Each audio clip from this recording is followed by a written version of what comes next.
Okay, example 1 asks us to simplify this rational expression, 4x squared plus 12x over 2x cubed minus 4x squared minus 30x.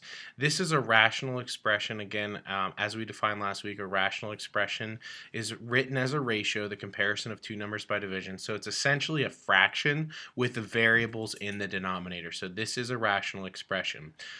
In order to simplify this, we discussed at length last week that you cannot simplify terms within a rational expression. We can only simplify factors. So when I'm saying factors, the numerator and the denominator must both be written in terms of being products. They must be something multiplied by something else. That's where we said this information is going to come in handy. This piece of information right here, this tells us the values of x that must be excluded from the domain. The reason they are excluded from the domain is because these three values of x, if we were to evaluate the expression, would make the denominator 0, and therefore the expression would be undefined. This will help us out greatly when it comes to factoring the denominator. So let's start this problem now. We said last week that our first step, again, I cannot simplify 4x squared and 4x squared because 4x squared is being divided, yes, by 4x squared, but it's also being divided by 2x cubed and the negative 30x, which is why I can't reduce this. I need to rewrite this in terms of a product so that I have factors. So that's our first step, is to factor the numerator and the denominator. The numerator, you're sort of on your own. This doesn't help us with factoring the numerator. It's only going to help us with factoring the denominator. So you've still got to figure out the factoring on your own for our numerator. So 4x squared plus 12x. Well, I can see that 4 and 12 are both even, so they're both divisible by 2. They're also divisible by 4. So we're going to factor out of 4, and they both contain an x, so I can factor out of 4x. That is my greatest common factor, or my GCF, in the numerator. If I factor out the 4x times x gives us the 4x squared, and 4x times positive 3 gives us the positive 12x. So when we factor out the GCF of 4x, we're left with now the product of 4x and x plus 3. These are both now factors, so we can reduce factors. We could not reduce the terms up here. Now, when it comes to factoring the denominator, this helps us out. This tells us a couple things. The first thing it actually tells us is that this denominator is going to factor into at least 3 different factors. We'll talk about an example where it could be potentially more than 3 factors in another example, but this one I know factors into at least 3. So, first thing I always look for, again, is a GCF. So 2x cubed minus 4x squared minus 30x, well, all of those are even, therefore they're all divisible by 2, and they all contain at least one x, so I can factor out an x. So that would be my GCF of my denominator. If I factor out a 2x times x squared would be 2x cubed. 2x times negative 2x would be negative 4x squared, and 2x times negative 15 would be negative 30x. So we could reduce, these factors, but I usually like to factor completely. So because I can now factor this trinomial a little bit further, I'm not going to start reducing. Before we do that, though, just wanted to highlight and point out this right here, this factor is verifying what the original problem said right here. X cannot equal 0, because if I were to evaluate this expression now for 0, 2 times 0 is 0. So this factor equals 0 when x is equal to 0.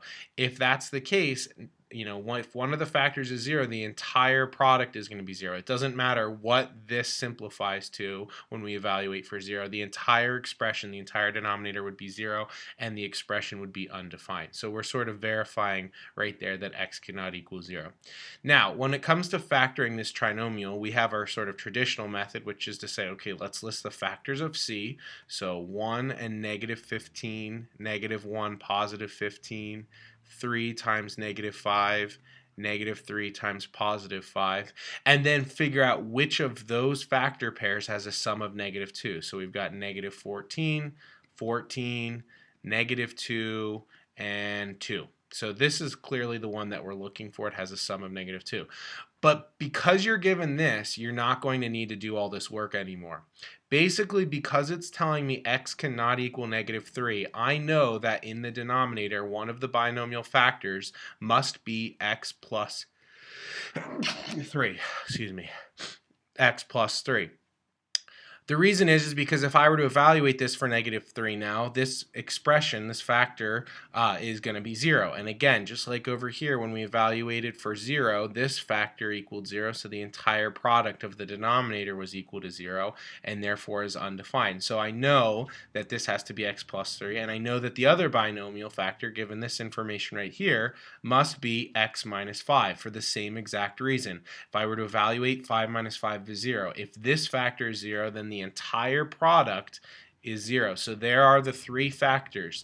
0 makes this factor 0, -3 makes this factor 0, +5 makes this factor 0. If any of those three factors are 0, then the product of the denominator is 0, and therefore this is undefined. So it's going to help save some time, especially if C has a lot of factor pairs. Here, I mean, there were only 4, but if we're looking at something like -24 or -48 or some of these C terms that have lots of factor pairs, it's going to help save us quite a bit of time.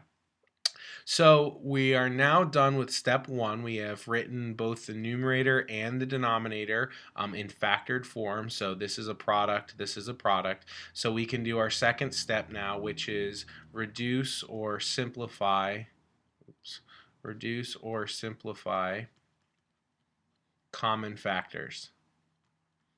So I'll usually start with the monomial factors out front, 4x and 2x. So 4 divided by 2, or 4 halves, reduces to 2 over 1.